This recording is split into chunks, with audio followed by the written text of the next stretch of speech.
Бұл бетті бүркемелеу, бұл маркер, мәдени шекараны бекіту.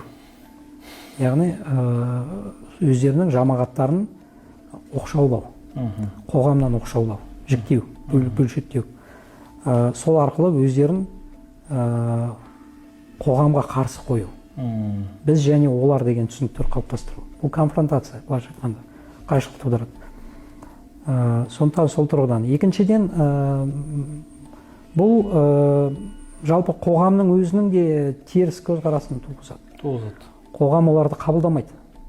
Өздері бүркемеленіп жүргеннен кейін бұлардан қоғамда күдікпен қарап, әлеуметтік дистанцияның жаңағы ара қашықтық ұзарады деген сөз, үлкейеді. Сондықтан оларды одан сайын анклавтық жағдайға, мәдени оқшаулы жағдайына итермелейді деген сөз. Сәйкесінше біз қоғамның ішінде мәдени анклавты күшейтеміз. Өзімен өзі оқшауланған, өзімен өзі тіршілік ететін, бұлар ертең күні өздері бір ықшам аудандарды алып, сол жерде өмір сүруге кіріседі, сондай тәжірибе. Қазірдің өзінде бар ондай тәжірибе. Өздерінің жеке шаруашылықтарын, жабық сипаттағы шаруашылықтарын жүргізеді.